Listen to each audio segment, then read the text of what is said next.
Welcome back to Real Clear Radio Hour, brought to you by the Competitive Enterprise Institute. I'm your host, Bill Frezza. The second half of our show gives Henry Juszkiewicz a chance to tell the story of how he brought the iconic Gibson Guitar Company back from the brink of death, only to be nearly destroyed by a rampaging federal prosecutor acting at the behest of hidden special interests. While this story may have faded from the news since the company's settlement, it remains a chilling tale. Henry, welcome to the show. I'm glad to be here. Thank you for having me. Henry, before we get into the Sturm und Drang of your inquisition by federal prosecutors, how did an ex-auto engineer like yourself ever get into the guitar business? Well, I was an engineer, and I went to General Motors Institute, which was a co-op school, and then, as planned, following graduation, went to work for General Motors. Mm-hmm.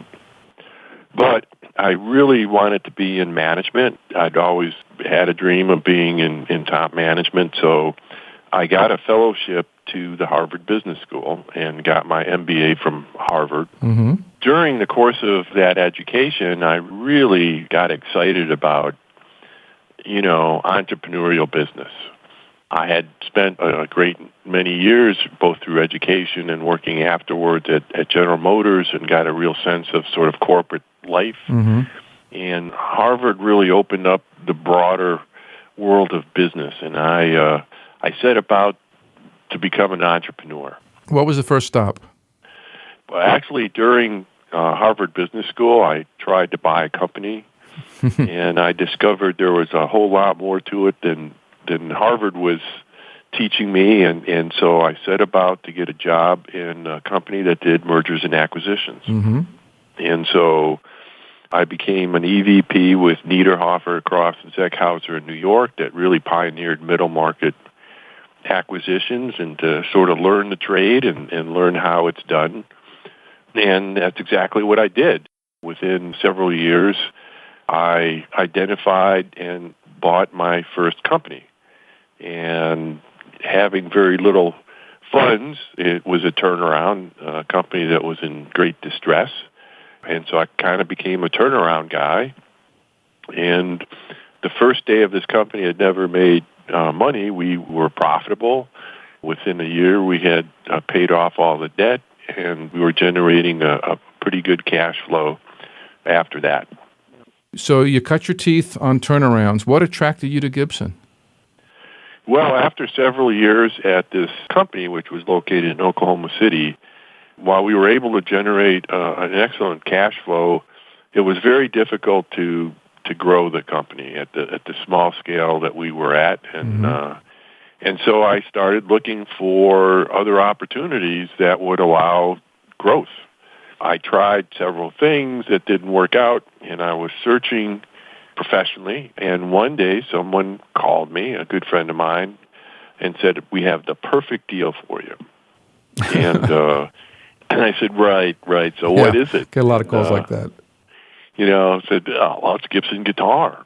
And just as a side note, a lot of people knew I was a guitar player because we had a band at Harvard Business School, and we used to play gigs. And so most of the students knew I was into guitar. So now you're immediately at risk at falling in love with the product, which is always a big mistake when you're in the turnaround business. It is a mistake that absolutely is a mistake. And so I looked at it both as a business, and I had a very strict criteria on what was I looking for, and Gibson met that criteria. Now, Gibson was flat on its back at the time. It's an old name. It's an established brand. Of course, it makes the iconic Les Paul guitar, but it was on its way to going bankrupt when you found it. It was making, less than $10 million a year? It was making less than $10 million a year, losing more than $1 million, and it was shrinking at 20% a year. So it was virtually bankrupt. Mm-hmm. And you stepped in, and now what year was that?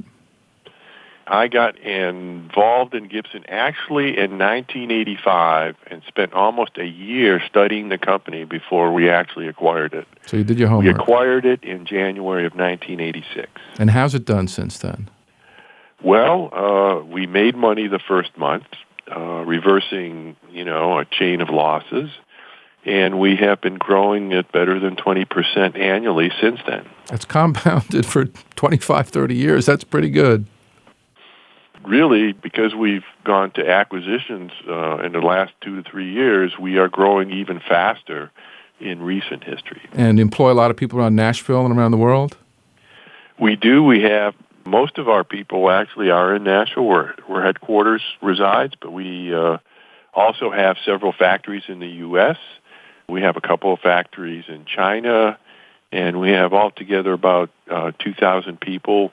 About 10 to 15% of those are outside the United States, and that's not including majority interest in a Japanese company called TIAC, which is publicly listed, and a significant interest in another Japanese public company called Onkyo. Now, the drama begins with a knock on the door by armed men. Take us to that morning. What happened? Well, I'd like to step back even before then, because that was roughly 2009, and we were just recovering from a great flood that took place in Nashville that destroyed our largest factory, literally. Wiped it out, and it had to be completely rebuilt and retooled. So we were still reeling from, great devastation. We weren't able to sell product as a result from this factory, and we were dealing with a lot of stress.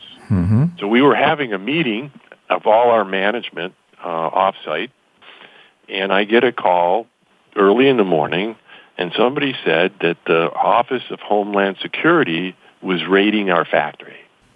What was going through your head? I said, well, this has got to be a joke. Why would Homeland Security raid Gibson? It's ridiculous.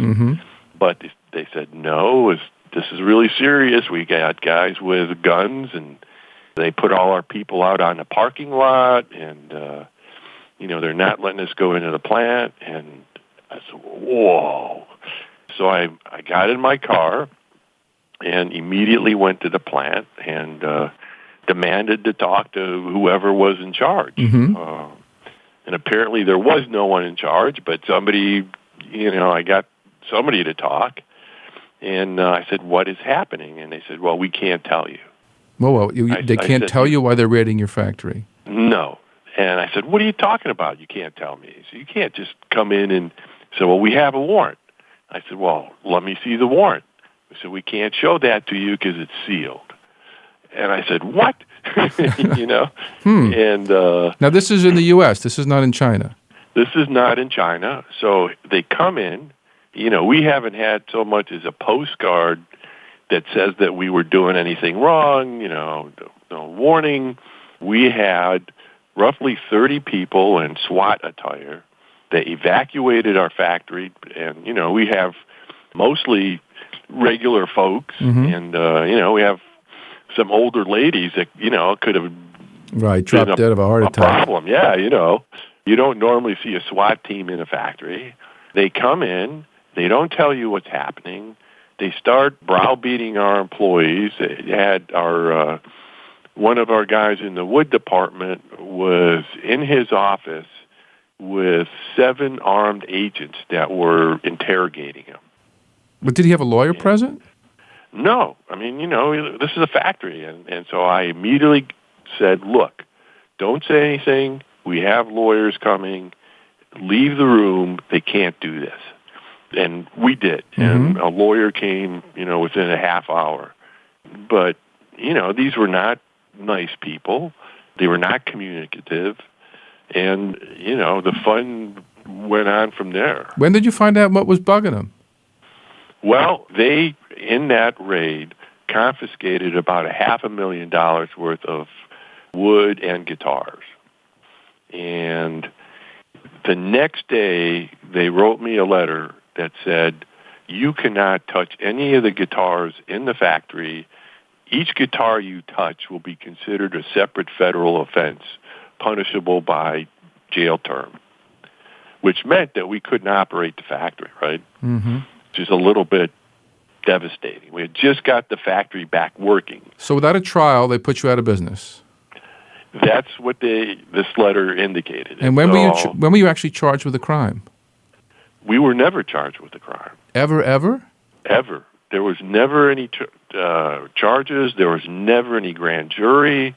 There were lots of implications, but there was never, ever a formal action taken against us.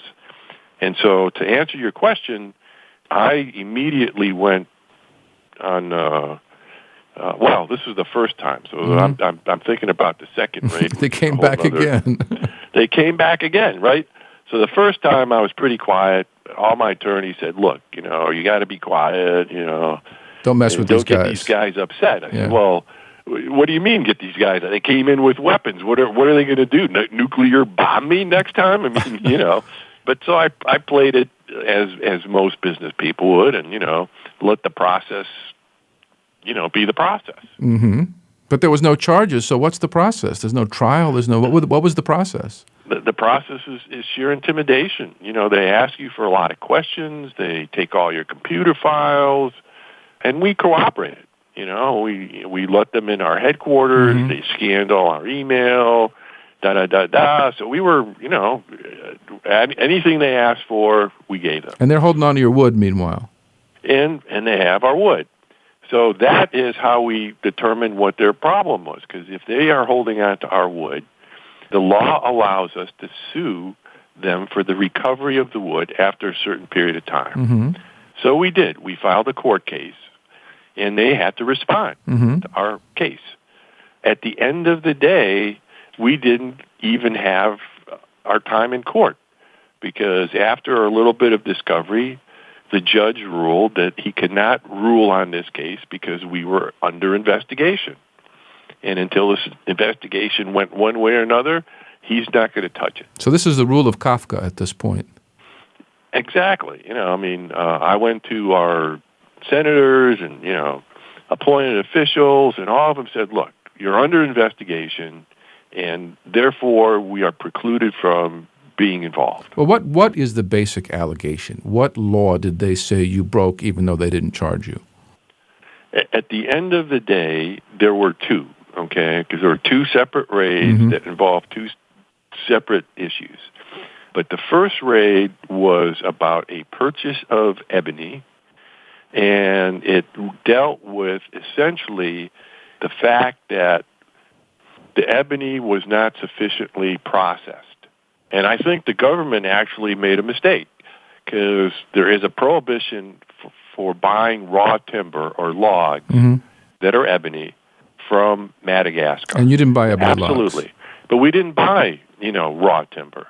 We bought fingerboard blanks. And the law in Madagascar clearly states that you can permissibly buy fingerboard blanks. Okay. And so, we were well within the law. In fact, in order to export anything from Madagascar, it's an elaborate process. You have to file, you have to have export documents, you have to have inspections to make sure the material complies with everything. We had all of that. And you turned those over to the government, so the government knew you had that stuff.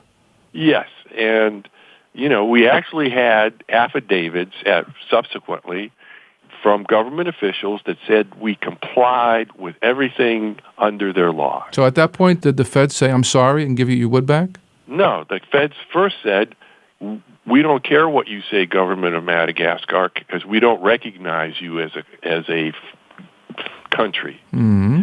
So they're suing us under Madagascar laws, and they don't recognize the lawmakers, which is ironic.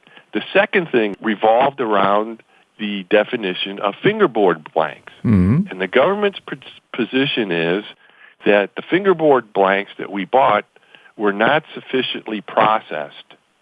In other words, they were too close to raw wood. Mm-hmm. And they didn't consider them fingerboard blanks, even though that's what you bought. Everybody in industry used. And, it's very common. And the law, which in Madagascar is in French, said fingerboard blanks. But the government disagreed and said the definition of fingerboard blanks is a totally completed fingerboard. And who are they trying to protect with this law? Is not the wood. It is the irony of it is this law was really passed at the behest of lumber unions in the Pacific Northwest. And the intent of the law, and they used a very obnoxious law, meaning it is extreme, called the Lacey Act. And it was an extension of the Lacey Act, which goes back to Teddy Roosevelt. And that extension was passed just a couple of months before the raid. So this was not a law that's been outstanding. Oh, so you didn't even know about it. Most people did not. It was just recently passed. It wasn't well advertised. Yeah. And they included wood along with endangered animals and other species, which is what the Lacey Act is about. Supposed to be about.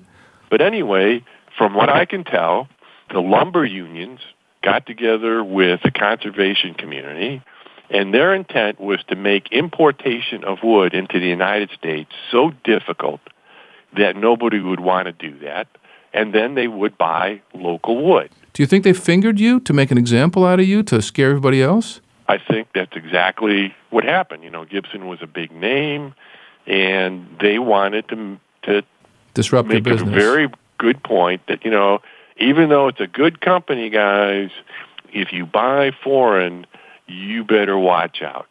Wow. Because you could be the next guy raided. Now, how long did this thing drag on in court? Again, it wasn't in court. We got tossed out of court. We couldn't get a judge to hear us. We had no... So you never went before a judge?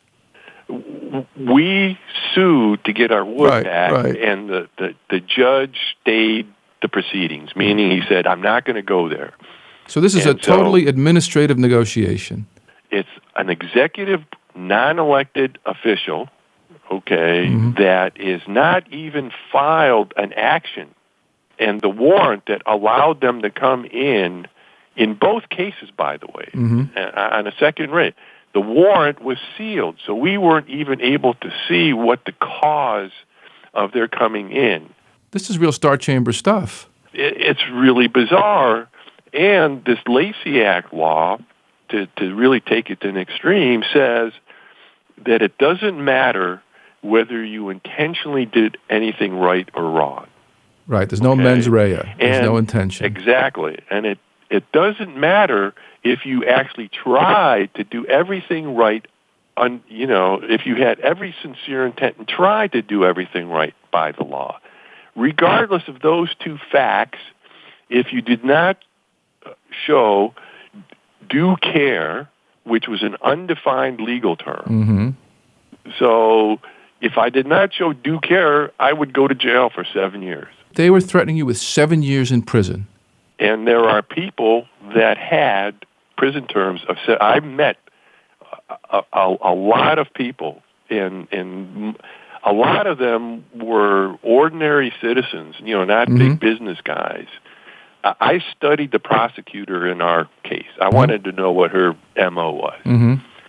And she sued an American Indian in the state of Tennessee because he used an eagle feather in a religious ceremony. And they put him in jail? He went to jail for using an eagle feather, and he didn't kill an eagle. Yeah, right. Right? I mean, he wasn't poaching eagles. He used what was required in his religion, in his religious belief, and the federal government came down on this guy. Can you imagine that? I read about this all the time. So what did they actually want from you to make this go away? Well, you know what? Here's the deal. We never talked to anybody except the prosecutor. And that's like talking to your hitman. The prosecutor only has one job. They don't make decisions. They don't negotiate, for some good outcome. When it gets to the prosecutor's desk, they have one goal, and that's to convict you and put you in jail. How do they do that without a hearing and a judge? They get a bonus? Yeah. So if they put you in jail, they actually get a bonus. But how do they put you in jail without charges and a judge and a jury? That would, at some point, that has to come. If they're going to put you in jail. But in many cases, what they do is they intimidate you. And so the fact that we settled and had a fine, they got a bonus. So what fine did they want? I read that they ended up squeezing $350,000 out of you. It was roughly $250,000, and that was the fine. But the harassment and the legal fees and they seized almost $1 million of wood that we could not use and caused a huge supply disruption. They impugned our integrity, and even though this case was not about conservation, they were tossing about all kinds of things that had nothing to do with the factual case to impugn our reputation. Well, they eventually got you to cop a plea, and I understand $50,000 of that money was handed over to the National Fish and Wildlife Foundation. Isn't that a private group? Yes. How did they get your money? Well, I was at a place where I could either spend millions of dollars, in which case, and people have done this, they spent millions of dollars, won the case, and then they would go after you for another law or another violation. Conspiracy or obstruction of justice. Really, there's no winning. So the best outcome was to settle at the best price that you could get, which we did. Basically, paying Vinny not to break your windows. Basically, that's correct. Did you get any of your wood back? We did get our wood back. You got your wood back after all this. And we actually had kind of an irony there. We got the wood back, and we put it into what we call the government series guitar.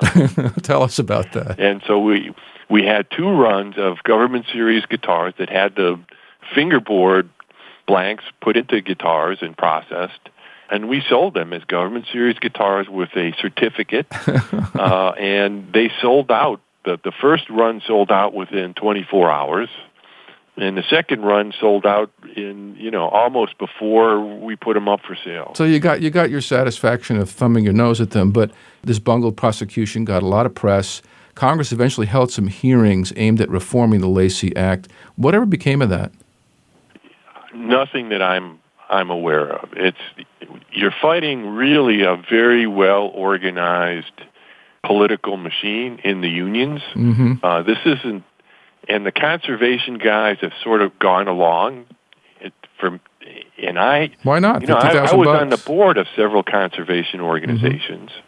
The irony, incidentally, was the second load of wood that they seized, the second raid, that wood was certified as being environmentally sound wood by a third-party auditor. That was endorsed by the Ford Stewardship Council, and there was never any question of a environmental issue.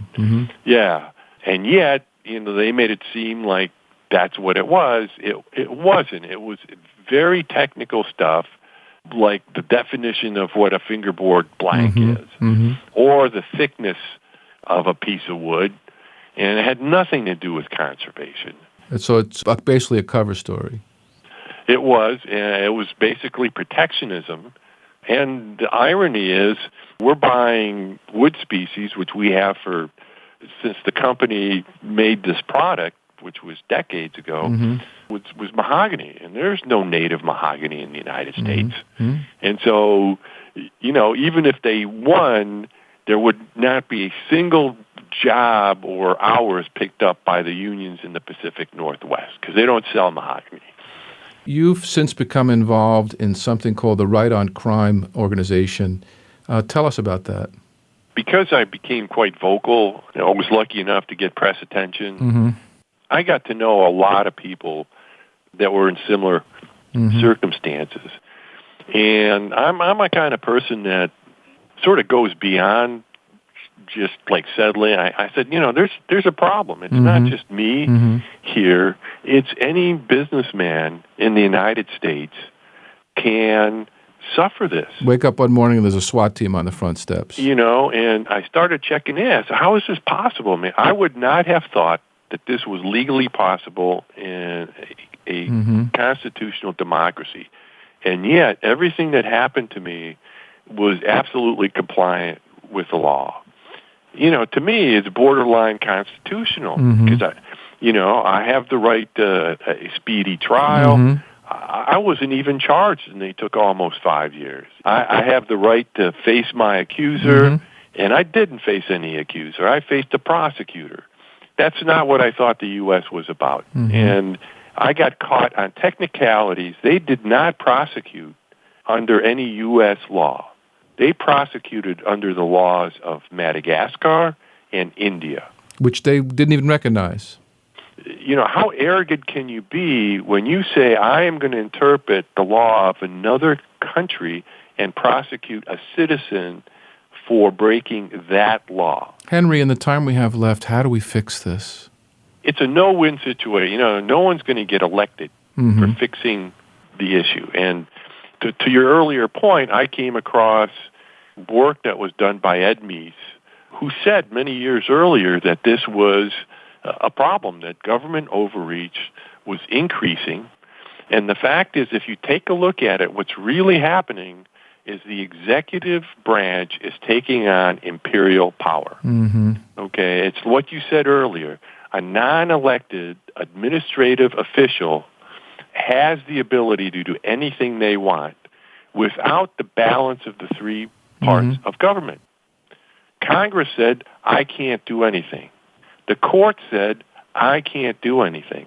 No elected official said, I'm going to go after you. Some guy who I don't know made a decision to go after us. The prosecutor didn't make that decision. Some unnamed person or people fingered you, decided to go after us. And I will never know who they are, and they're protected behind this wall of executive privilege. So that's imperial action. That's a king, okay? And we fought a revolution over that. The executive branch, since Teddy Roosevelt, in both parties, every successive president has taken more and more authority and circumvented what I believe are constitutional protections. Henry, you're starting to bum us out. On a maybe more upbeat note, where do you plan on taking Gibson from here? You know, I intend to pursue this, but I do have a day gig that keeps me pretty busy. You know, Gibson continues to grow. We just announced the acquisition of Wook's Innovation, which is the Philips home entertainment business. And Philips invented, you know, the MP3 and the CD and the Blu-ray disc and a bunch of other stuff. And our goal is to be the number one company in music and sound and take a 50% global market share eventually. And so we want to spread the joy of music and sound. We want to give people a better life and a better experience, and I am very much enjoying trying to do that. Henry, best of luck to you in both your missions. Thank you again for giving me a few moments. Have a great day. That wraps up our show for this week. You've been listening to Henry Juszkiewicz, president of Gibson Guitar, here on Real Clear Radio Hour, brought to you by the Competitive Enterprise Institute. I'm your host, Bill Frezza. If you have any comments or questions about the show, drop me an email at bill@realclearradio.org. See you next week, same time, same station.